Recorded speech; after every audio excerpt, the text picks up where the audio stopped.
chapter 6, page number 51, the doctrine of no soul, anatta. What in general, what is suggested by soul? Atta soul so the ayane, soul so the zagane, hopiade, solure or suggested, solure aya. Self so the ayane, solure aya. Ego, dagon attaye, attaye priya, or to use Sanskrit expression, Tagada Waharago Domeswe Atma no Sure Sagalone Sulude Ayaha is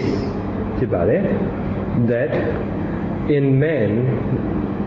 Tadawadi Tandama there is a permanent everlasting permanent everlasting to do it, an absolute entity. Entity that ayali, absolute entity that the Muparamata and Tisali, the Kuchibare, which is the unchanging substance Ayabutu, Kaimachi Ayabutu. Mapiamale Amieti Ayali, the Atta, behind the changing phenomenal world. Phenomena the Bawa Tata and Tabawa Dhamma Veda War Loka Phenomena is a long name, Phenomenon NONS on the chain, Tabawa Dhamma Takure of Yora Phenomena so in Tabawa Dhamma Amia you do a plural form. That is phenomenal was Adi Yodin and in it. ဖွဲ့စည်းထားတဲ့လောကကြီးအမြဲတမ်းပြောင်းလဲနေတဲ့လောကကြီးရဲ့နောက်မှာမပြောင်းမလဲအမြဲတည်နေတဲ့အရာလေးတစ်ခုလို့ဆိုတဲ့အတ္တဆိုတာရှိပါတယ် According to some religions တချို့ဘာသာရေးတွေရဲ့အလိုအရ each individual ပုဂ္ဂိုလ်တိုင်းမှာ has such a separate soul အဲ့ဒီလို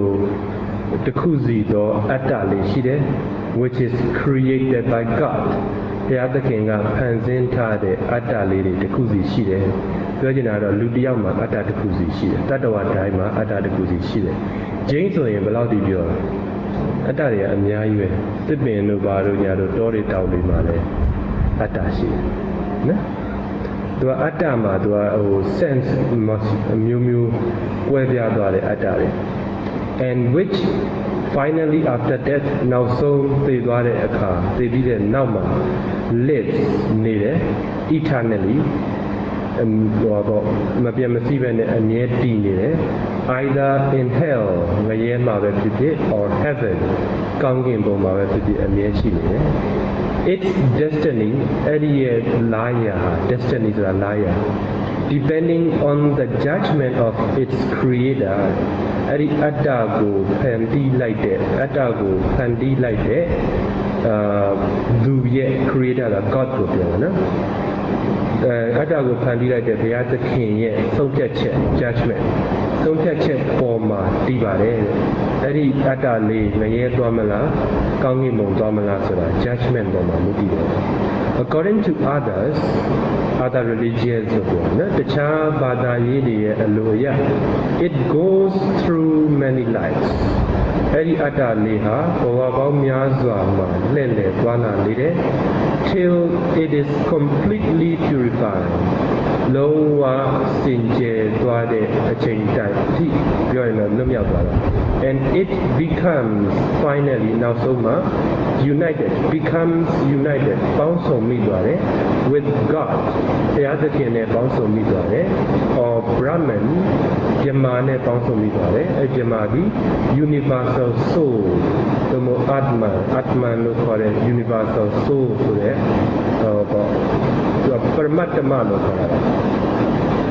ယမနဲ့ပေါင်းစုံမိသွားတယ် from which အဲ့ဒီ universal soul Brahma Atman ဆိုတာfrom which it originally emanated အမနဲ့ဆိုတာဖြစ်လာတာ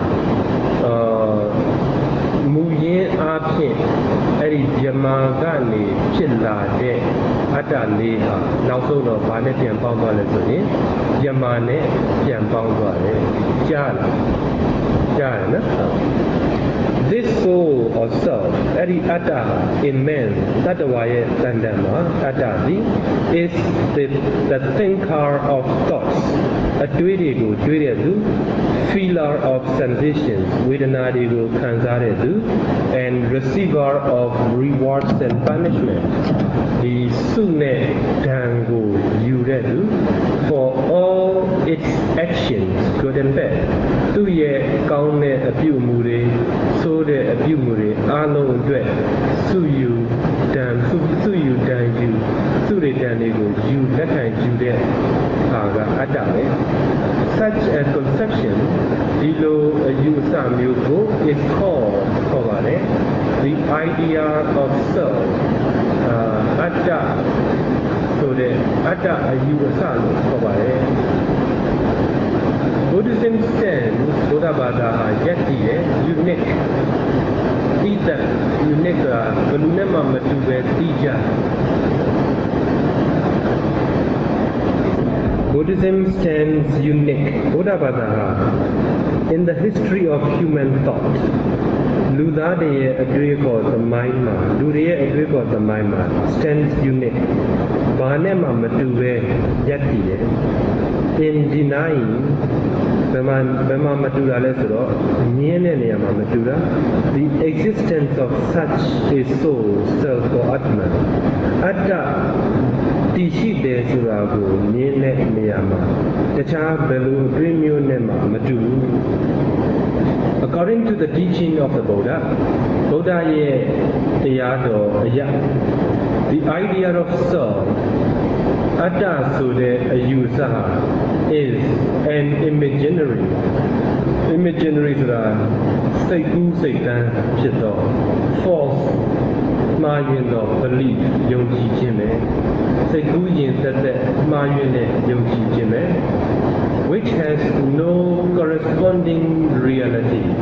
to ne Sasanide Isatayabra Bashimu, and it produces harmful thoughts, harmful Dukha Chisigo, Veshigo, thoughts of me and mine, Nga Osa, so that a twin unigo, Chiside, selfish desire, adonation and lobari, craving, tenari, attachment, nikamuri, hatred, dodari, ill will, yavada, conceit, mana, pride, mana, egoism, ada, sana, and other defilements, which are impurities, and problems, go produces 51, chapter 6, no? Second paragraph, 1, 2, 3, 4, 5, 6, 7, line number 7. Also beginning. It is the source of all the troubles in the world. It Atta idea. Thoughts of me, mine, selfish desire, craving, attachment, is the source of all the troubles. All the troubles in the world. The Loga Kababoga Yatanadi Alo, Nauchedi Alo. Yet a year from personal conflicts, all the trouble will be endured. No? From personal conflicts, Pogolika Yatanari, conflicts ka, Aquepiari, Tahazadam Mapida, conflicts ka. Personal conflicts, Pogolika Yatanalu, Pioluyame, to wars between nations. Nangani Jadega, Nangani Tipunaku, Taikaida Sipwari, war Sipwe, between nations, Nangani Jadega Sipwari, and a Bogliga Detanani, Sabido, Tanangane, Tanangan, Taikaida Sipwari, a tea, Kawama Pitania Pitana Alongi Yemibe. In short, to this false view, the Mayune deity can be traced. All the evil in the world can be traced to this false view. Page number 51. Page number 51. Second paragraph also in short.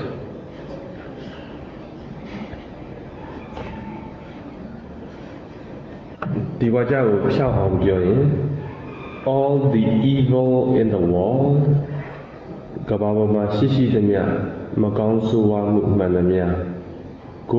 can be traced to this false view, the Mayune deity, Mesa deity, see do Chia Kamene. Every dog about Kawama Shishi Piatanari, Gono, Makamuri, Gono, the Piatanaga, Saravel, Piojana, trace with the kind of trace that Chia Kana. Now,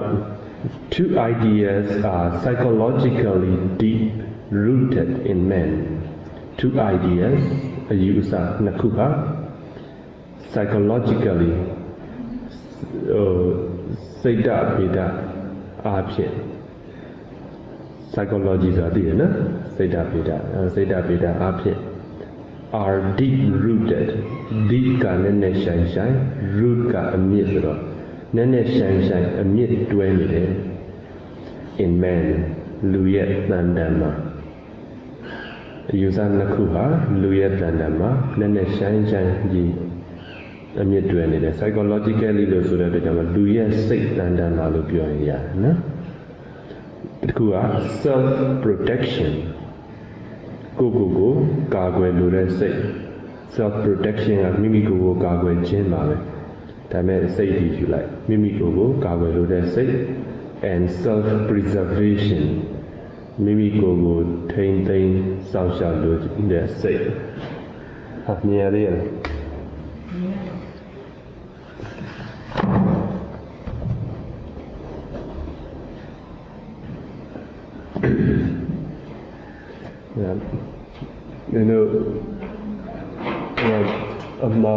Among them, I'm here on the good and not fail. Me ain't it. Chapita.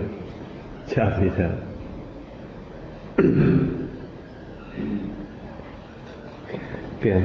said by Anna, Mamma Mia, near the reality shoot on a jar.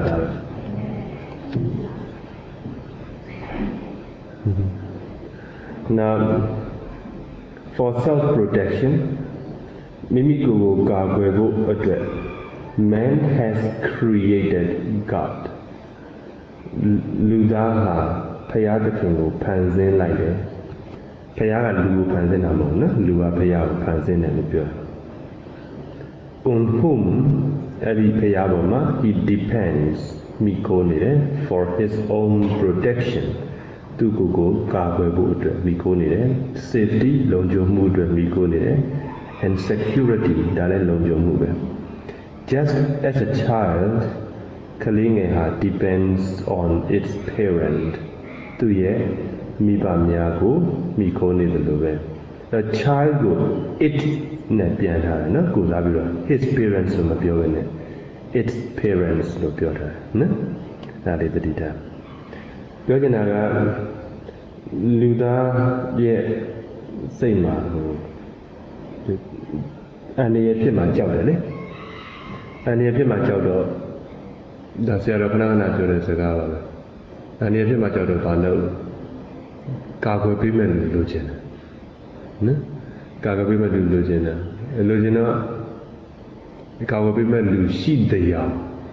Tian Himari Pilaja. So that Alcabau goes in that being an end of the Namale. Allow me to Mojo Pietale Namale, Domi Lana Namale, Yiji Namale. Alone just a Canada year. Yet all the being lean over, we don't live up. So, အဲ့ဒါမျိုးမဖြစ်အောင်လို့လူကတွေးတာကိုယ်ကူညီမဲ့လူတယောက်ရှိရင်ကောင်းမှာပဲဆိုတွေးလိုက်တဲ့အချိန်မှာတက်တဲ့ဆန်တိုင်းအဲ့လိုငလျင်လောက်တာတော့ဘာလို့ကရက်သွားမယ်ဆိုငါဆူတောင်းလိုက်တာဒီအန်ဒီရဲ့ငါခံကောင်းလို့မသေးတာသူကတော့မဆူတောင်းလိုက်ပြီလို့သေသွားရှာပြီအဲ့တော့ငါဆူတောင်းလိုက်ရင်ငါ့ကိုကူညီမဲ့တကူရှင်ဆိုတာရှိလိမ့်မယ်လို့ယူဆတာနေပြီးတော့ဘုရားသခင်ဆိုတာပေါ်လာအဲ့ဒါတွေကစိတ်ဝင်စားကြကောင်းတယ် self protection self preservation လူတိုင်းမှာအဲ့ဒါရှိတယ်မသေးချင်တာရယ်နောက်ပြီးတော့ရှိထားတဲ့ဟာလေးတွေပျောက်သွားမှာနော်မဆုံးရှုံးခြင်းလို့သဘော now for self preservation now မိမိကိုယ်ကိုထိန်းသိမ်းထားဖို့အတွက်ကတော့ man has conceived လူဟာလက်ခံလိုက်တယ် the idea of an immortal soul or atma အတ္တလို့ခေါ်တဲ့မသေးနိုင်တဲ့အရာတစ်ခုကို soul ကိုအတ္တဆိုတဲ့အယူအဆကိုလက်ခံလိုက်တယ် which will live eternally ထာဝရတည်နေမဲ့အတ္တကိုလက်ခံလိုက်တယ်အဲ့ဒါကတော့မင်းတို့ကတော့ပြန်စဉ်းစားကြည့်အခုကုသိုလ်ကောင်းမှုလုပ်တယ်ကုသိုလ်ကောင်းမှုလုပ်တော့အဲ့ကုသိုလ်ကောင်းမှုရဲ့အကျိုးရှိတယ်လို့လည်းသိတော့အဲ့အကျိုးကိုဘယ်လိုခံရလဲကိုယ်ပဲခံရတယ်နော်တကယ်လို့ကိုယ်မှာအတ္တမရှိဘူးဆိုရင်ဒီကုသိုလ်ကောင်းမှုကိုလုပ်နေတာကိုလို့ထင်တာတော့ငါလုပ်တယ်ငါကုသိုလ်အဲ့ဒီအတ္တကမမြဲဘူးဆိုရင်နောက်တစ်ခါအဲ့ကုသိုလ်ရဲ့အကျိုးကိုခံစားမှာနောက်တစ်ယောက်ဖြစ်သွားတယ်ဒီလူနဲ့မဆိုင်တော့ဘူးလေဆိုတော့ပဲကြိုက်မယ်ဟုတ်တယ်မလားကိုလုပ်ထားတဲ့ကုသိုလ်သူများဒီပြင်တယောက်ခံစားသွားတယ်လို့ပဲအဲ့တော့ဒီအတ္တကပဲဒီကုသိုလ်ရဲ့အကျိုးကိုနောက်တစ်ချိန်မှာပြန်ခံစားရတယ်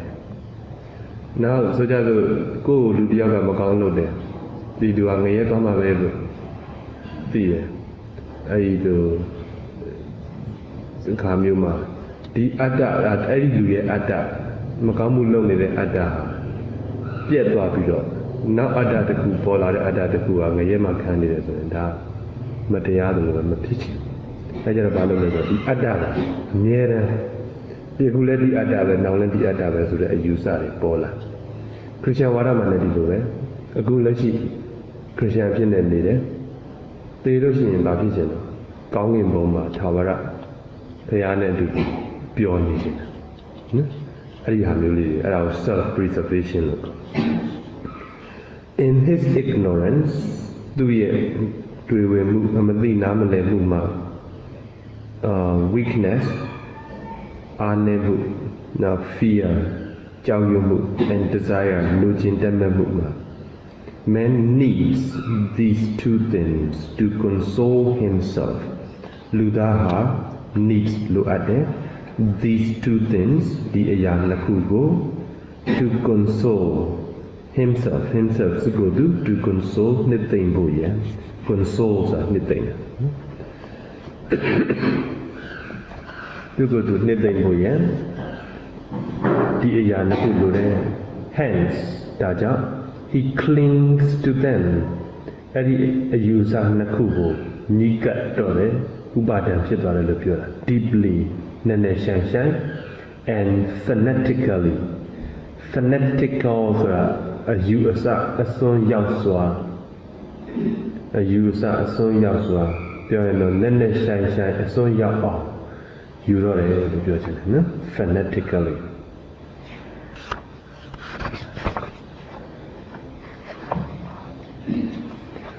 now page number 52 the Buddha's teaching does not support this ignorance မြတ်စွာဘုရားရဲ့အဆုံးအမဟာဒီတွေ့ဝေမှုမသိနားမလည်မှုကိုထောက်ပံ့မပေးဘူး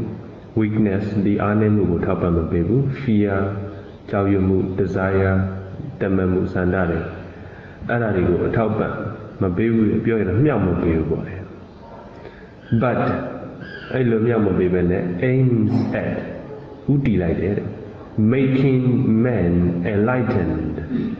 လူကိုအသိဉာဏ်ဖွင့်ပြသွားအောင် enlighten ကိုတို့သိထားတာအရဟတမေဉာဏ်လို့ပြောသိထားတယ်နော်ဒါပေမဲ့ enlighten ရဲ့အဓိကမူရင်းအဓိပ္ပာယ်ဟာမသိတာတွေပျောက်ပြီးတော့အသိတရားတွေရသွားတာ enlighten နော်အဲ့တော့ enlightening lecture ဆိုလို့ရှိရင်လူတယောက်က lecture တွေလာပြီးတခုကိုရှင်းပြသွားတယ်အဲ့ဒါကိုကိုယ်ကချီးကျူးစကားပြောတယ် enlightening lecture ဟောအသိဉာဏ်တွေကိုပွင့်သွားစေတဲ့ lecture တခုပဲအဲ့ဒါမျိုးချီးကျူးလို့ရတယ်အဲ့ဒါကို enlighten နဲ့သုံးတယ်အရဟတမေဉာဏ်မှာမဟုတ်ပြောရင်အဓိကကအသိဉာဏ်ပွင့်တာ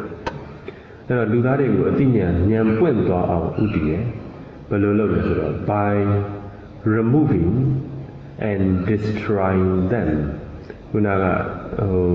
မတိနာမလဲမှုတွေအားနည်းမှုတွေကြောက်မှုတွေလောဘတွေကိုဖျက်ဆီးပစ်ခြင်းဖယ်ရှားပစ်ခြင်း destroy ဖျက်ဆီးတာ remove ဖယ်ရှားတာဖျက်ဆီးပစ်ခြင်းဖယ်ရှားပစ်ခြင်းအဖြစ်လူသားကိုအသိဉာဏ်ပွင့်သွားအောင်လုပ်တယ် striking at their very root strike ဆိုတာတိုက်ခိုက်တာ at their very root အဲ့ဒီတွေ့ဝေမှုမသိနားမလည်မှု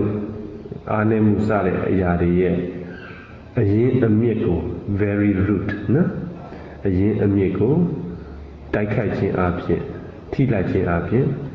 ဘာဖြစ်လဲဖယ်ရှားပစ်တယ်ဖျက်ဆီးပစ်တယ်အဲ့တော့မသိနားမလည်မှုတွေအားနည်းမှုတွေလောဘတွေဒေါသတွေမောဟတွေပေါ့လေအဲ့ဒါတွေကိုမြှောက်မပေးဘဲနဲ့တိုးပွားအောင်မလုပ်ဘဲနဲ့ဘာလုပ်လဲ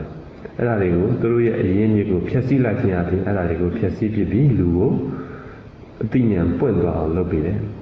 According to Buddhism ဗုဒ္ဓဘာသာအလိုအရ our ideas of God and soul ဘုရားသခင်ဆိုတဲ့အယူအဆနဲ့အတ္တဆိုတဲ့အယူအဆဟာ are false မှားယွင်းတယ် and empty အနှစ်သာရမရှိဘူး empty ဆိုတာဗလာဖြစ်တယ် empty ရဲ့တရားအဓိပ္ပာယ်ကဗလာဖြစ်တော့ဒါပါတော့ the cup is empty ဆိုပါလေခွက်ကဘာရှိဘူး the house is empty အိမ်ကြီးကဘယ်မှမနေဘူးလို့ပြောတယ်နော်ဘယ်မှမရှိဘူး though highly developed as theories they are all the same extremely subtle mental projection အဲ့တော့ဒီကခုနက God idea နဲ့ soul idea ဘုရားသခင်အယူဆနဲ့အတ္တအယူဆthough highly developed as theories အဲ့ဒီအယူအဆတွေဟာဒီစနစ်ကျတဲ့ theory စနစ်ကျတဲ့အယူအဆဖြစ်သွားတယ်နော်စနစ်ကျတဲ့အယူအဆတွေနဲ့အလွန်တိုးတက်လာတော့လဲ highly developed အလွန်တိုးတက်လာတဲ့ though ဆိုတာတော့လဲအဲ့တော့ဒီဘုရားသခင်အယူအဆနဲ့အတ္တအယူအဆတွေဟာစနစ်ကျတဲ့ theory တွေအဖြစ်နဲ့အလွန်တိုးတက်လာတော့လဲthey are all the same တကယ်တော့သူတို့ကအတူတူပဲ extremely subtle mental projections အလွန်သိမ်မွေ့လာတဲ့စိတ်ရဲ့ဖန်တီးမှုတွေပါ projections project ဆိုတာထုတ်လို့နော်စိတ်ရဲ့ဖန်တီးမှုတွေပါ subtle subtle မှာ b တန်းမပါဘူးနော် subtle ဆိုတဲ့အတန်းနဲ့ထွက်တယ် subtle extremely subtle အဲ့တော့အလွန်သိမ်မွေ့လာတယ်ပြောရင်တော့ကိုယ့်အကူတော့မသိဘူးပေါ့ now garbed garbed G A R B E D ကို garbed အဲ့လိုဖတ်မယ် garbed နောက်က in လိုက်တယ်အဲ့ garbed in ပြောချင်တာကတော့ဟိုဟာ garbed in ဆိုတာကတိုက်ရိုက်တဲ့ကအဝတ်အစားဝတ်ဆင်တာပဲအဝတ်အစားဝတ်ဆင်တာနော် an intricate metaphysical and philosophical phraseology အဲ့မှာ intricate ဆိုတာအသေးစိတ်တော့ INTRICATE intricate အသေးစိတ်တော့ intricate အသေးစိတ်တော့ now metaphysical တဘာဝဓမ္မဗေဒနှင့်ဆိုင်သော metaphysical တဘာဝဓမ္မဗေဒနှင့်ဆိုင်သော The Bhava Dhamma Veda is a Beluhami Biradila, metaphysics. The Kavaloka ye asal, Lubito Ramia Diginelli. We don't have a Digina Mola. Kabai Belu Sapila. Obi, Digavai, Pilla de la Pilla de la Pilla, Kabai Kedala, Kabai Killa, Hobby. Digavai all of the Pilla. Now, I eat a yinga, Piacere, Pama Meshu. I eat a yinga, the think about the Gushi, I eat a Piacere, Hobby, no? I don't accept why. Ho, Asa, Digina, Piazza. But I'm a Unga she the la. Digina, no?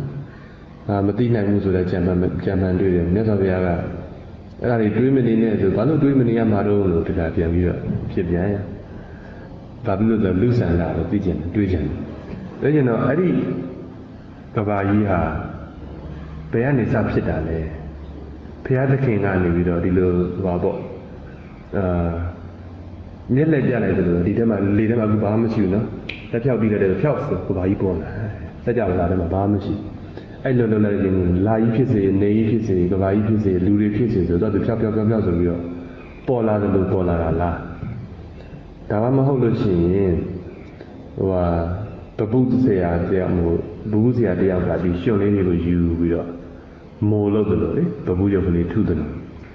Babuyoka Pilari, Babuyo Pilari, I'm a Babuzia Side, Piataki. Now we are shown this Rashid, but we dissolve our wire. I did not la.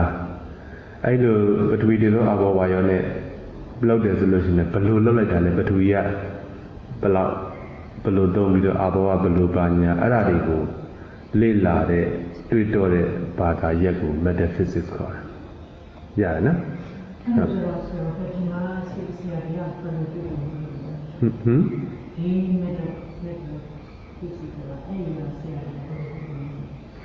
Never Dulunga Bogo River. Tame a dui net dware to you. Doing that, the metaphysics, the Bavadama Bida will do it, the children to me, I let hand like out. The Bavacha on doing it, or Tavara, but we did our wire and Pitabe, and the Savi do it. How Tabe, Kanaguma, but we did that, but this already see that, Arbori see that.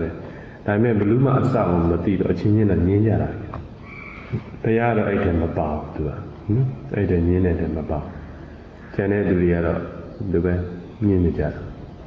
then a Nyanji Yaba.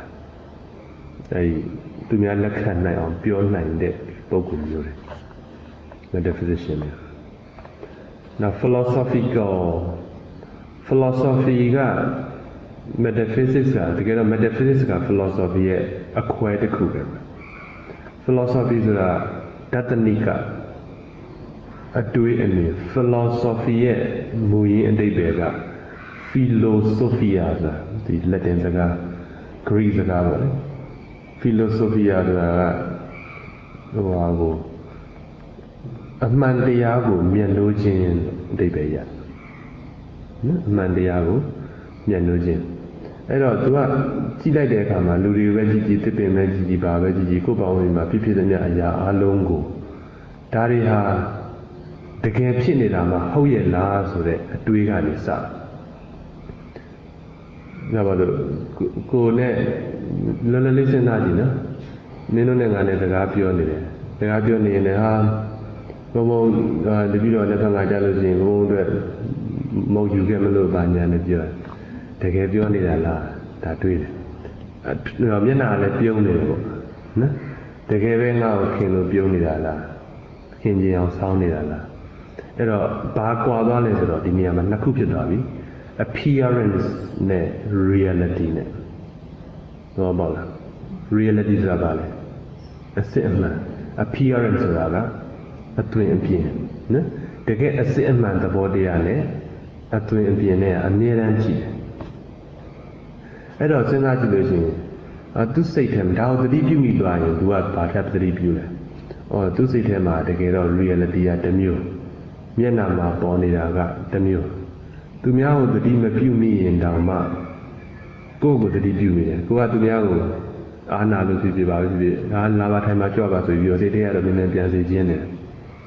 ngãစိတ်ထဲမှာဖြစ်တာတစ်မျိုးတကယ်ပြောနေတာကတစ်မျိုး reality နဲ့ appearance မတူပါလားဆိုတော့ကိုယ့်ကိုယ်တတိပြုအဲ့ရနေဆက်ပြီးတော့အဲ့ဒါဆိုရင်အခုငါရှိမှရှိနေတဲ့ရေခွက်ကရေခွက်လို့တော့ထင်ရတာပဲတကယ်ရောဟုတ်ရဲ့လားလို့ထင်တရားဖြစ်တာအတွေးရအဲ့လိုဖြစ်တာနော်အဲ့တော့ဒါရေခွက်ဟာတကယ်တော့ဘာလဲဆိုတော့အဲ့မှာသိဖို့အတွက်ကြိုးစားတော့တက်ခွဲတာတို့သိပ္ပံပညာပေါ့ဟိုနီးအမျိုးမျိုးနဲ့ခွဲလိုက်တာစောစောပိုင်းကတော့ဒီအတိအကျစနစ်တကျမရှိသေးဘူးအဖြေမရသေးဘူးတွေးနေတော့အဆင်မရှိသေးတယ်အဲ့လိုအဆင်မျိုးမှဆိုရင် philosophy လို့ခေါ်တယ်အဲ့ဒီအတွေးရနေပြီးတော့ဒီစမ်းသပ်မှုတွေလုပ်ပြီးတော့အဖြေရပြီးတော့ဒါပဲလို့ပြောနိုင်တဲ့အချိန်ကြရင်ဒါသိပ္ပံဖြစ်တာနော်ဘယ်လိုလဲဆိုတော့ဒီစိတ်ထဲမှာရှိတဲ့ယုံနဲ့တစ်သားထဲမှာရှိတဲ့ယုံဟာသဘောတူသလားဆိုတာကြည့်တော့ဓာတ်ခွဲကြည့်အောင်ရအဲဒီလေသာရောင်ကြီးတွေပါရင်ရှားဖွေတွေ့ရှိသုံးပြီးတော့ဓာတ်ခွဲကြည့်တော့ဟောသဘောအတူတူပဲဖွဲ့စည်းပုံကွာတာဆိုတော့ဟုတ်ပြီဒါဆိုရင်အဲ့ကြတော့သူကအမှန်ကိုသိတာအဲ့ကြတော့သိပ္ပံဖြစ်တာယူပါပိတာဖြစ်တာနော်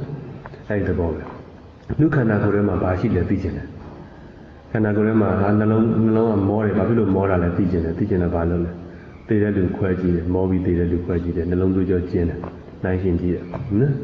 နှလုံးသွေးကြောကျင်းတယ်နှလုံးသွေးကြောကျဲတယ်စသည်ဖြင့်နှလုံးနဲ့ပတ်သက်ပြီးတခုခုဖြစ်တယ်အဲ့လိုသိသွားတော့ဘာဖြစ်သွားနှလုံးသွေးကြောကျင်းရင်မောဖောက်တတ်တယ်ဆိုတော့ဒါသိပ္ပံဖြစ်သွား medical ဖြစ်သွားနော် medical science ခေါ်တယ်အဲ့တော့ philosophy ဆိုတာအဲ့ဒီအမှန်တရားဆိုတာဒီတကယ်မြင်နေရတဲ့အရာတွေကအမှန်တရားတွေလားအမှန်တရားကတတ်ရှိသေးလားရှိတယ်ဆိုရင်အဲ့ဒီရှိတာဘာလဲလို့စဉ်းကျင်စဉ်းစားတဲ့ပညာသည် philosophy နော်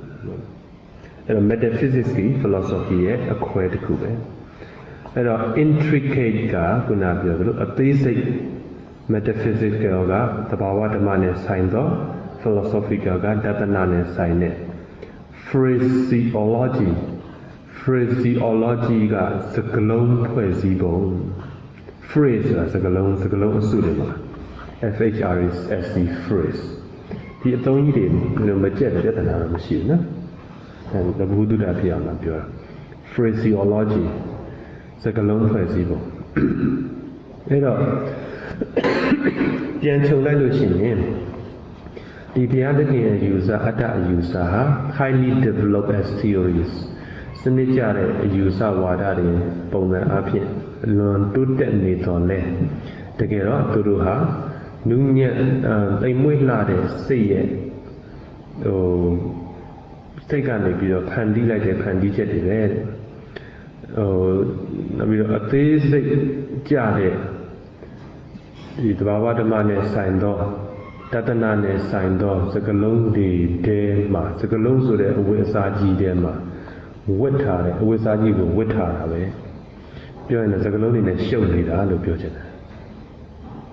ဟုတ်ပြီနော်စကလုံးတွေနဲ့ရှုပ်တာဒီစကလုံးဟိုစကလုံးဒီလိုစကလုံးတွေနဲ့ရှုပ်နေတာပဲ These ideas the usadiya are so deep rooted in man ခုနပြောခဲ့ပြီးသားဘယ်လိုပြန်မလို့လူသားရဲ့တန်တန်မှာနဲ့နဲ့ဆိုင်အမြင့်တွယ်နေတယ်စိုးပါထည့်လိုက်အလွန်နဲ့ဆိုင်အမြင့်တွယ်နေတယ် and so near to him သူနဲ့သိပ်ပြီးကပ်နေတယ်ပြောရင်တော့အမြဲတမ်းပါနေတယ်လို့ပြောနော် and dear to him သူကလည်းအလွန်နှစ်သက်တယ်တော့မခွဲနိုင်မခွာရက်လို့ပြောချင်တာနော်မခွဲနိုင်မခွာရက် near and dear that he does not wish to hear မကြားခြင်းဘူး does not wish မဆန္ဒမရှိဘူး to hear ကြားဖို့ရန်ဘယ်လိုပြန်တော့အဲ့တော့ကြားခြင်းနဲ့ဆန္ဒမရှိဘူး nor does he want to understand နားလည်းမလဲခြင်းဘူး any teaching against them အဲ့ဒီ theory of God နဲ့ theory of soul ကိုဆန့်ကျင်တဲ့အစိုးတရားမှန်သမျှဘာမှမကြားခြင်းဘာမှလည်းနားမလဲခြင်းနော်ခြေလုံးတော့အထီကိုမခံနိုင်ဘူး The Buddha knew this quite well. Buddha dago edi the Buddha quite well. Dogo gong In fact, he said to Byogeda that his teaching was against the current. Against the current the asin Allah ne sanjin lo to Byogeda. Current thought ye alien thought who season it ye alien sanjin against the current of asin Allah ne sanjin against man's selfish desire. Lu ye adda po ti ye do loba ni ko sanjin ne adda loba. Just 4 weeks after his enlightenment, to tabinyuta nyangu ya pide na lepa la udwema be seated under a banyan tree. The body being alma banyan tree da nyambe na nyame alma kainezin. He thought to himself, Tubhadadu dwemire, I have realized this truth. Na di tissaတရားကိုတွင်ပေါက်သိမြင်ခဲ့ပြီ which is deep အဲ့ဒီတစ္ဆာတရားဟာနည်းနည်းတယ် which is difficult to see မြင်ဖို့ရန်ဘာဖြစ်တော့ခက်တယ် which is difficult to understand ဘာဖြစ်လဲနားလည်ဖို့ရန်ခက်တယ် comprehensible only by the wise, which is comprehensible only by the wise. Comprehension ဆိုတာကြောက်လားပါတော့လားနားလည်သဘောပေါက်ခြင်းအဲ့တော့ comprehensible ဆိုတာနားလည်သဘောပေါက်နိုင်တော့နော် only by the wise ပညာရှိတို့သာနားလည်သဘောပေါက်နိုင်တော့တရားဖြစ်တယ်သူတရားဟာနည်းနည်းတယ်ခက်မြင်ဖို့ရန်ခက်တယ်နားလည်ဖို့ရန်ခက်တယ်ပညာရှိတွေသာနားလည်နိုင်တဲ့သစ္စာတရားဖြစ်တယ် Men who are overpowered by passions ကraga တွေနဲ့ overpowered လွှမ်းမိုးခံထားရတဲ့လူသား and surrounded by a mass of darkness mass ကအစုအပုံကြီးကိုပြောတာအစုပုံ darkness ကအမှောင်အစုပုံကြီးဆိုတော့ဗာပြောမြန်မာလိုအမှောင်တူကြီးလို့ပြောနော်အမှောင်တူကြီးနဲ့ဝန်းရံအမှောင်တူကြီးတဲ့ရောက်နေတော့လို့ပြောတယ်နော် surrounded အမှောင်တူကြီးနဲ့ဝန်းရံပတ်နေတော့လို့ပြောရင်မြန်မာစကားမချော်ဘူးလားဗာပြောတယ်အမှောင်တူထဲမှာရောက်နေတော့ cannot see အဲ့လူဟာ cannot see မမြင်နိုင်ဘူးတဲ့ this truth ဒီသစ္စာကိုမမြင်နိုင်ဘူးတဲ့ which is against the current အစဉ်အလာနဲ့ဆန့်ကျင်နေတဲ့ဒီသစ္စာကိုမမြင်နိုင်ဘူးတဲ့ which is lofty ဆိုတာကမြင့်မြတ်တာ lofty ဆိုတာမြင့်မြတ်တာအရိယောကိုပြန်တာပါနော်မြင့်မြတ်တာ deep နဲ့ဆိုင်တာ subtle သိမ်မွေ့တာ and hard to comprehend နားလည်ရခက်တာနော်နားလည်ရခက်သောသိမ်မွေ့သောနည်းနည်းသောမြင့်မြတ်သောဒီအစဉ်အလာနဲ့ဆန့်ကျင်သောဒီသစ္စာတရားကိုဒီရာဂတွေနဲ့လွှမ်းမိုးခံရာဂတွေလွှမ်းမိုးခြင်းခံထားရတဲ့သူအမှောင်တူကြီးထဲမှာရောက်နေတဲ့သူဟာမမြင်နိုင်ဘူးဟုတ်ပြီ Now with these thoughts in his mind သူရဲ့စိတ်ထဲမှာဒီအတွေးတွေနဲ့ the Buddha hesitated for a moment ဘုရားကခဏလောက်တော့ hesitate ဆိုတာတွန့်ဆုတ်သွားတယ်နော်ဘုရားခဏလောက်တော့တွန့်ဆုတ်သွားတယ် whether it would not be in vain ဆိုတာအချီးနှီးမဖြစ်ဘူးလား whether it would not be in vain အချီးနှီးမဖြစ်ဘူးလား if he tried to explain to the world the truth he had just realized the truth he had just realized သူအခုလေးတင်သဘောမျက်မှောက်ပြုထားတဲ့အမှန်တရားသစ္စာတရားကို to the world လောကကို to explain ရှင်းပြဖို့ရန် if he tried သူတကယ်လို့ကြိုးစားမယ်ဆိုရင် it would not be whether it would not be in vain အကြီးနီးဖြစ်မသွားဘူးလားလို့ခဏလောက်တော့တွေးဝေသွားတယ် then he compared ပြီးတော့သူကနှိုင်းယှဉ်လိုက်တယ် the world to a lotus pond လောကကိုဘာနဲ့နှိုင်းယှဉ်လဲဆိုတော့ကြာကန်ကြီးနဲ့နှိုင်းယှဉ်လိုက်တယ်ကြာလေးပွက်နေတဲ့ကန်ကြီးနဲ့နှိုင်းယှဉ်တယ် in the lotus pond ကြာကန်ထဲမှာ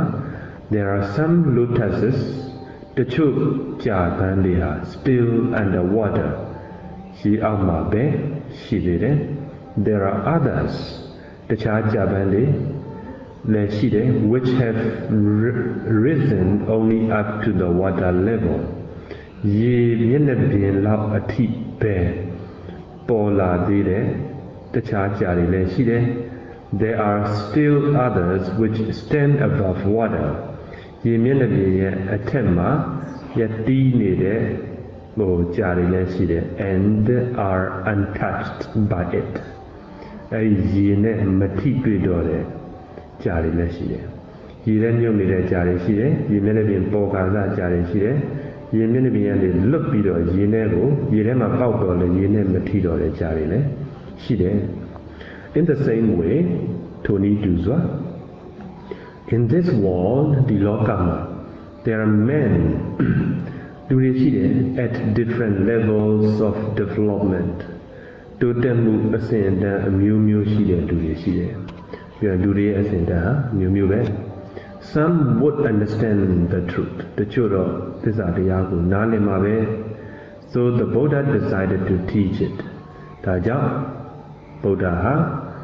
to teach it အဲ့ဒီသစ္စာတရားကိုဟောပြောဖို့ decided ဖြစ်တော့ဆုံးဖြတ်ခဲ့တယ် Now, the doctrine of anatta or no soul is the neutral result. The anatta theory, anatta asoma, the no soul, atta mashibu sura asoma, is the natural result of the analysis of the five aggregate. Khana ngaba ကိုခွဲခြမ်းစိတ်ဖြာခြင်းရဲ့ဟို natural result ဆိုတော့အကျိုးသက်ရောက်မှုတဘာဝကျတဲ့အကျိုးသက်ရောက်မှုလို့ပြန်လို့မကောင်းနော်ဘယ်လိုပြန်မလဲ natural ဆိုတာဒီနေရာမှာ five aggregates ကိုခွဲခြမ်းစိတ်ဖြာရင်အနတ္တကိုရမှာသိကြပဲနော်ဒါထုံးစံပဲတဘာဝကျတယ်ဒီလိုပြောချင်တာ natural result အဲ့တော့ငါခန္ဓာ၅ပါးကိုပိုင်းခြားစုပ်ပွေပန်ခြင်းကြောင့်ရလာတဲ့အကျိုးတရားမှု and the teaching of conditional genesis ပဋိစ္စသမုပ္ပါ conditioned genesis ပဋိစ္စသမုပ္ပါကိုပိုင်းခြားစိတ်ဖြာခြင်းကြောင့်ရလာတဲ့အကျိုးပဲဒါတခါပြီးတော့ or the corollary လို့ခေါ်နော်corollary to corollary ဆိုတာလေ natural result ပဲဒီဆရာတော်ကြီးကခက်တဲ့စကားလုံးတွေသုံးထားတယ်အဲ့မှာဒီကျိုးကအကြောင်းကတော့မျိုးဖြစ်နေတာပေါ့နော်သူကအဲ့ဒီစကားလုံးတွေကိုလွယ်တယ်ထင်လို့လည်းဖြစ်ရင်ဖြစ်မှာဒါမှမဟုတ်လို့ရှိရင်သာသနာကဒီစာတွေကိုဖတ်ရင်းနဲ့အဲ့ဒီစကားလုံးတွေကိုသူ့လိုသိသွားစေခြင်းလို့လည်းဖြစ်ရင်ဖြစ်မှာနောက်ဖြစ်နေတာတစ်ခုကဒီစကားလုံးတွေကိုသုံးမှပြောချင်တဲ့အတိတ်ပဲဟာပို့ပြီးတော့ထိရောက်တာလည်းဖြစ်ခြင်းဖြစ်မယ်နောက်တစ်ခုကဖြစ်နိုင်သေးတာကအစွမ်းပြလည်းဖြစ်ခြင်းဖြစ်မယ်နော်ဒီလိုစကားလုံးကြီးကြီးတွေကိုသုံးပြီးတော့အစွမ်းပြဒါပေမဲ့တိတ်ပြီးတော့မြင့်သွားရင်တော့အဲ့လိုတိတ်လောက်ခဲတယ်ငါတို့အစဉ်အတန်းတွေတော့လုပ်သေးတယ်စာတွေရေးလို့ရှိရင်စကလုံးကြီးကြီးရှာပြောရင်တခါရတယ်ရှုသူများနားမလည်နိုင်လောက်ဘူးထင်တဲ့စကလုံးရှာရွေးပညာပြတ်အဲ့ဒါကကြွားချချက်ဖြစ်သွားအဲ့ဒီစိတ်ကဖြောက်လို့မရသေးဘူးဘာလို့ဖြောက်လို့မရသေးလဲဆိုတော့မပြည့်သေးလို့ပြည့်သွားရင်ထူးတော့လေဘာနဲ့တူလဲဆိုတော့တိတ်ချမ်းသာတဲ့လူတရားတကယ်ကိုပြည့်စုံချမ်းသာပြီးငယ်လေးတည်းချမ်းသာလာတဲ့လူအခုချိန်ဒီချမ်းသာဘာဒုက္ခမှမရှိတဲ့လူတရားကအင်းကြီးဆိုလုံကြီးဆိုနဲ့ပြင်သွားမှာရှက်တယ် သူ့ဘလူးထင်တယ်သူကပြီးမဆိုင်ဘူးသူကငကိုတွေကပြည့်စုံနေတာအဲ့လိုမဟုတ်ပဲနဲ့ဟိုလူလက်တန်းစားကိုယ့်ကိုအနိုင်နိုင်စားနေရတဲ့ကျွေးတော့မရှိဘူးသို့သောအနိုင်နိုင်စားနေရလူကတော့အပြင်သွားရင်တတ်တရရရွှေတွေငွေတွေဝစ်ချင်တယ်နော်ဒါဆိုတော့သူ့ကိုအထင်သေးမှဆိုလို့ဟိုလူကြတော့အထင်သေးမှကိုမဆိုတော့အဲ့တော့ရှိတယ်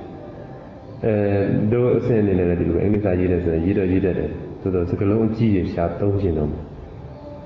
အစင်းရဒီလိုသွားနော်ပထမမရေးတတ်ဘူးနောက်ရေးတတ်လာတဲ့အမှားတွေအများကြီးနဲ့နောက်မှန်မှန်ရေးတတ်တယ်ကလေးရေးတယ်လို့ရေးတာနောက်ကျတော့တဖြည်းဖြည်းနဲ့ရေးတတ်လာတယ်စကားလုံးလှလာပြီအဲ့ဒီချိန်ကျတော့ဘာလုပ်လာလဲဆိုတော့စကားလုံးကြီးကြီးကောင်းကောင်းပြောရင်စကားလုံးတစ်လုံးနဲ့အဓိပ္ပာယ်အများကြီးထွက်သွားတဲ့အားမျိုးသုံးခြင်းလားနောက်ကျတော့ဘာဖြစ်လာလဲဆိုတော့အဲ့ထက်တစ်ဆင့်ထပ်မြင်သွားလို့ရှိရင်ဒါတွေကသဘာဝဖြစ်သွားသူ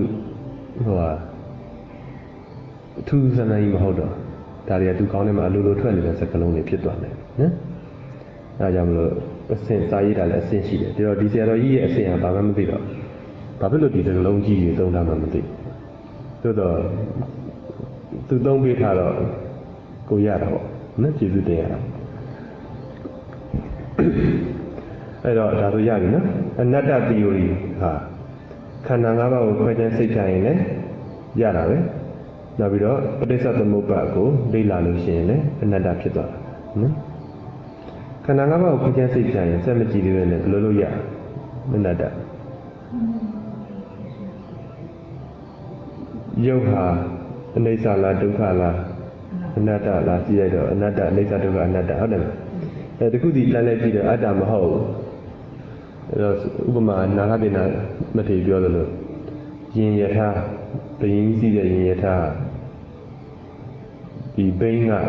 ယထာလားနော်ဒီဝင်ယောဂယထာလားကိုယ်တည်းကယထာလားထိုင်ကုန်ကယထာလားလိုက်ပြီးတော့တခုမှယထာမဟုတ်ဘယ်ဟာမှအတ္တမဟုတ်အလုံးပေါင်းလိုက်တော့မှယထာလို့ခေါ်တယ်နော်အလုံးပေါင်းလိုက်တော့မှခန္ဓာကိုယ်ကလည်းဒီလိုပဲငါခန္ဓာ၅ပါးပေါင်းလိုက်တော့မှဟောခန္ဓာကိုယ်ကြီးပါလားလို့ဖြစ်သွားတယ်တစ်ခုစီခွဲကြည့်လိုက်ရင်ဘာမှမရှိဘူးအဲ့ဒီအတ္တကိုပြောင်းအောင်တချို့ဆရာတော်ကြီးတွေက32ခုတာလဲပွားသေး32ခုတာပွားတော့ခန္ဓာကိုယ်တစ်ခုလုံးပါဖြစ်တယ်သပင်ကြည့်လိုက်မွေငင်းကြည့်လိုက်ခြေနဲ့လက်သက်ကြည့်လိုက်သွားအရေးအယိုးစသဖြင့်ကြည့်လိုက်တော့တစုစီပုံကြည့်တော့တက်မဲ့စရာနှစ်သက်စရာလှပါတယ်တစ်ခုမှမရှိတော့အဲကြတော့ခုနဆွဲလမ်းမှုပြောက်သွားအဲ့ဒါလေးတွေရှိတယ်နော်ခွဲခြားစိတ်ကြတဲ့နည်းပဲ Now we have seen earlier ဆိုတော့ငါတွေ့ခဲ့တယ်ဆိုတော့သံဃာမှာအဲ့ဒီဟာတွေ့တယ် we have seen earlier သံဃာမှာဘာမှမကြည့်ရသေးဘူးနံပါတ်တက်တယ်နံပါတ်3တက်ပြီးတော့စပြီးတော့ we have seen earlier ဒီနေရာလောက်ကစကြက်တာလေနေရာလောက်ကနေစကြက်တာပြီးတော့ဟိုဒီပြနေရာမှာရှိတာကိုသိကျုံမှလည်းရှိတယ်စာပိုက်ကစတာဒီနေရာစဒီစာပိုက်ကိုဘယ်လိုကျက်ခဲ့လို့ပြောထားတဲ့အခါကျတော့ဒီစာပိုက်ကိုကျက်ထားတယ်ကျက်ထားတဲ့အတိုင်းပဲ we have seen earlier နဲ့စတော့တာအဲ့လိုရှိ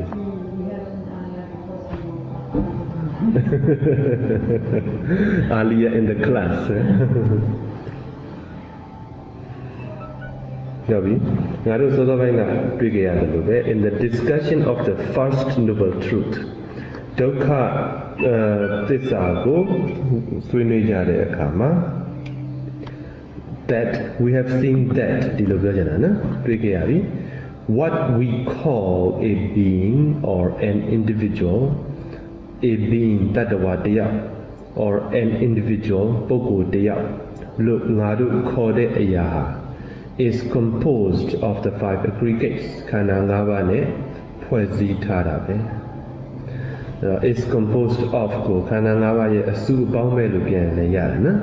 အစဉ်ပြေလို့ကပြန် compose တော့ဖွဲ့စည်းတာစုပေါင်းတာ and that အဲ့ဒါကဘယ်လာလဲ we have seen that ဒီလိုကနော်တွေ့ခဲ့ပြီ when these are analyzed ဒီခန္ဓာ၅ပါးကိုခွဲခြားစိတ်ပြဝေဖန်ရင် and examined စိတ်ကိုသုံးသပ်ရင်စစ်ဆေးရင်ပေါ့နော် examined အဲ့ဒါတော့ခဏခဏပြောရင်နော် examine လို့ဖတ်မယ် and examined ပိုင်းခြားသတ်မှတ်ဆုံးဖြတ်ရင်ပြောမယ်စစ်ဆေးရင် there is nothing behind them အဲ့ဒီခန္ဓာ၅ပါးရဲ့နောက်မှာဘာမှမရှိဘူး which can be taken as I, Atma or self. Atma လိုပဲဖြစ်ဖြစ် self လိုပဲဖြစ်ဖြစ် I လိုပဲဖြစ်ဖြစ်ယူနိုင်တဲ့အရာဘာမှမရှိဘူး or any unchanging abiding substance unchanged ဒီပါတယ်မပြောင်းလဲတာနော်မပြောင်းမလဲရှိနေတာ abide ဆိုတာတည်တာ abide ဆိုတာနေတာပဲတကယ်တော့ abiding substance မပြောင်းမလဲတည်နေတဲ့ဟိုဟာ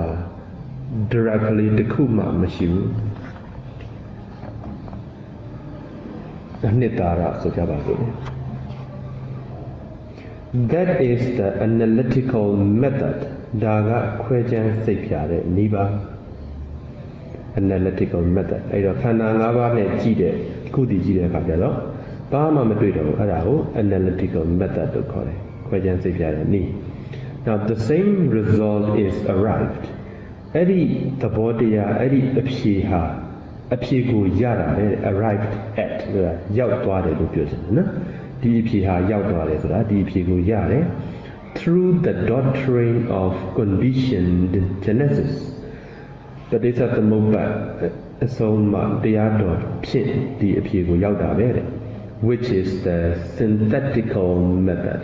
ခုနကခွဲခြမ်းစိတ်ပြတဲ့နည်းဆိုဒီဟာကပေါင်းယူခြုံငုံပေါင်းယူတဲ့နည်း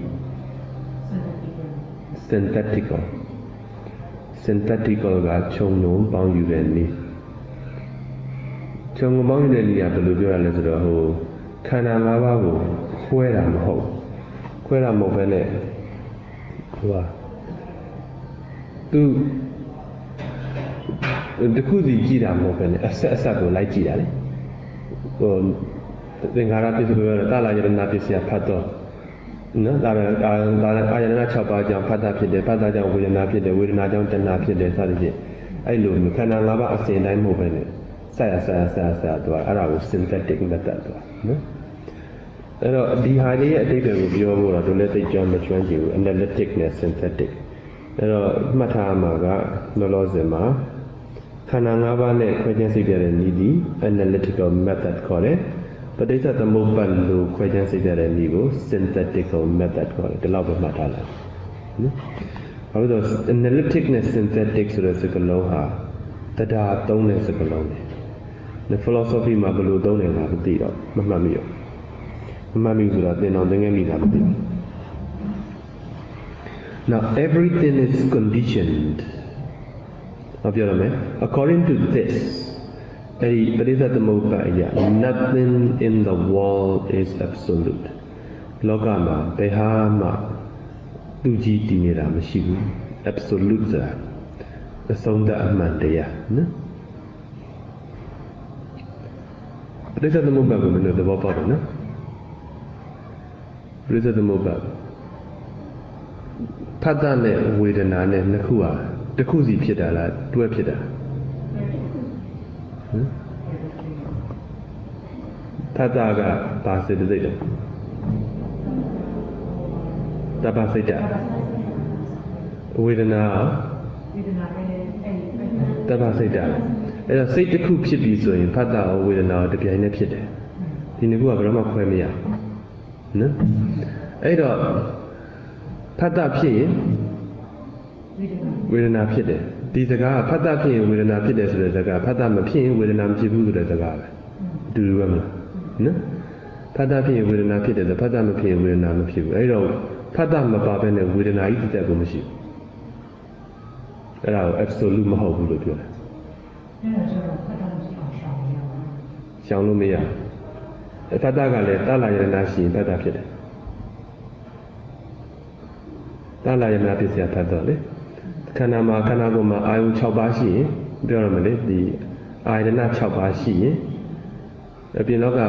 အရာဝတ္ထုတွေနဲ့အများနဲ့ထိကိုက်နေတာဖတ်တာဖြစ်တော့တာပဲဖတ်တာဖြစ်ပြီဆိုတော့လည်းဝေဒနာဖြစ်တော့တာပဲနော်အဲ့တော့ဖတ်တာကိုလက်ရှောင်လို့မရဘူးဘာလို့လဲခန္ဓာ၅ပါးအဲ့ဒီအာယတနာ6ပါးရှိနေတယ်အာယတနာ6ပါးမရှိရင်ဖတ်တာလည်းမဖြစ်ဘူးနော်ဖတ်တာမဖြစ်လို့ရှိရင်ဝေဒနာလည်းမဖြစ်ဘူးတဏှာကလည်းဝေဒနာပေါ်မှီပြီးဖြစ်တယ်ဆိုရင်ဝေဒနာမဖြစ်တော့ရင်တဏှာလည်းမဖြစ်ဘူးဒါပဲနော်ဇရာမရဏဇာတိပေါ်တည်တယ်ဆိုရင် Zati machine, Saramarana Lemeshu. Okay, and another Kusinajia. Away Saja the Petita Mobile Pidara. Louisa and Petita Mobile Pidare. Away Zaga, they go about Arpin Bar. Said the day. Moha said the day, help you. Now, away the Bajam Pida, Bow me Pida. Other what the hour me Pida. No other one and the Mobada always as up what the details she, other what the Yam Pida, other what the other body. Kama the war, Bawa the war, data the war, always at the war. Kama the was the bar. Kama the was Diego. Loba Hobby, Bawa the was Loba. No Kama will knit the Loba, Bawa will knit the Loba in the good. Now data the water, data. အဲ့တော့လောဘနဲ့ဒိဋ္ဌိကတွဲမဖြစ်ဘူးလားဒိဋ္ဌိဖြစ်ရင်လောဘလည်းဖြစ်တယ်နော်သူကလောဘထဲမှာပါတာလေအဲ့တော့လောဘတို့ဒိဋ္ဌိတို့ဖြစ်ရင်မောဟအောင်မဖြစ်ဘူးလားတစ်ခုစီဖြစ်တာတစ်ခုပြီးမှတစ်ခုဖြစ်တာလားတပြိုင်တည်းပါတာပဲဟုတ်တယ်နော်လောဘဖြစ်တာနဲ့မောဟလည်းပါပြီဒိဋ္ဌိဖြစ်တာနဲ့မောဟလည်းပါပြီအဲ့တော့စဉ်းစားကြည့်ရင်မောဟမရှိရင်လောဘလည်းမရှိဘူးဟုတ်ပြီနော်ဒိဋ္ဌိလည်းမရှိဘူးလောဘမရှိရင်မောဟလည်းမရှိဘူးဒိဋ္ဌိလည်းမရှိဘူးအဲ့တော့ဘယ်ဟာကအရင်လဲပြောလို့မရအဲ့ဒါကို absolute မဟုတ်ဘူးလို့ပြောတာနော်သူကအရင်ဖြစ်ပြီးမှနောက်တစ်ခုဖြစ်တာနောက်တစ်ခုဖြစ်တာဒီလိုပြောလို့ရတာမဟုတ်သူကအကုန်လုံးအတူတူပေါ်လာကြတဲ့အခါကျတော့တစ်ခုမရှိရင်နောက်တစ်ခုကမရှိဘူးနော်အဲ့ဒီပေါ်ဆိုကြစို့နောက်တစ်မျိုးပြောမယ်အဲ့တော့ဒီအသက်ဟာနှလုံးသားမှာတည်တယ်လို့ဆိုကြတယ်ဥပမာအသက်မရှိရင်နှလုံးသားလည်းဘာမှလုပ်လို့မရတော့နှလုံးသားမရှိလို့ရှိရင်အသက်လည်းမရှိတော့အဲ့ဒီဘောနော်နောက်ပြီးတော့ဒီနေအောင်နဲ့အပူဓာတ်နဲ့ခွဲလို့ရတယ်မရဘူးနော်နေအောင်နဲ့အပူဓာတ်နဲ့ခွဲလို့မရဘူးအလင်းရှိရင်အပူလည်းရှိတာအပူရှိရင်အလင်းလည်းရှိတာအဲ့ဒီနှစ်ခုခွဲလို့မရဘူးအဲ့တော့တစ်ခုနဲ့တစ်ခုဟာဘယ်ဟာကအလင်းကအရင်ဖြစ်ပြီးအပူကနောက်မှဖြစ်တာပါလို့ပြောလို့မရဘူးနော်အတူတူပဲအဲ့ဒါကို absolute မဟုတ်ဘူးလို့ပြော nothing in the world is absolute now everything is conditioned အရာရာတိုင်းဟာတစ်ခုပေါ်တစ်ခုမိနေတယ်ပြောရင်လောဘဖြစ်မှလောဘရှိမှဒေါသရှိတယ်ဒေါသလောဘရှိမှမောဟရှိတယ်မောဟရှိမှလောဘရှိတယ်နော် relative တစ်ခုနဲ့တစ်ခုဆက်သွဲနေတယ် and interdependent အပြန်အလှန်မိခိုးနေတယ် this is a Buddhist theory of relativity ဒါဟာဗုဒ္ဓဘာသာရဲ့ဟိုဟာအပြန်အလှန် relativity ဆိုတော့ဘာခေါ်မလဲသူ physics မှာဘာခေါ်တော့ဘာလဲဟိုဟာလေ Einstein ရဲ့ relativity theory ရှိရလားမြန်မာလိုဘာခေါ်လဲမသိတန်ပြန်သူရဲ့ပြမှုလည်းဟုတ်သေးပါဟိုဟာကြောင်းကျူးဆက်နွယ်မှုနည်းရမှာလားဘာလားမသိဒီခုပဲထားတော့ Einstein မှာ relativity theory ရှိတယ်ဘယ်ဟာမှတစ်ခုနဲ့တစ်ခုကိုဖြုတ်လိုက်ရင်ကျန်တာအကုန်ဖြုတ်ထွက်ပါနော်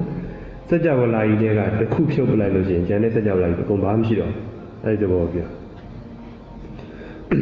ဗုဒ္ဓဘာသာဒီလိုပဲပြောခဲ့တယ်ပြောရင်တော့ပြောဆိုလိုချင်တာကတော့ Einstein ကအခုမှတွေ့တာဘုရားဟောခဲ့ပြီးသားလို့ပြောချင်တယ်နော် Before we go into the question of anatta proper ဒီ anatta ပြဿနာ question ကိုမေးခွန်းလို့မပြန်မနဲ့ anatta ပြဿနာကိုကြာနာနာမသွားခင် it is useful သုံးဝင်ပါလိမ့်မယ် to have a brief idea a champion a change of user of the condition genesis ပဋိစ္စသမုပ္ပါရဲ့အကျဉ်းပြင်းအချင်းချုပ်အယူဆကိုသိရင်သုံးဝင်လိုက်မယ်တဲ့ The principle of this doctrine is given in a short formula of 4 lines. The principle ကဥပဒေတ of this doctrine ဒီအဆုံးအမရဲ့ဒီတရားတော်ရဲ့ဥပဒေတကို is given ပေးထားတယ် in a short formula formula အတူလေး of 4 lines လေးချောင်းလေးရှိတဲ့ formula အတူထဲမှာပေးထားတယ် when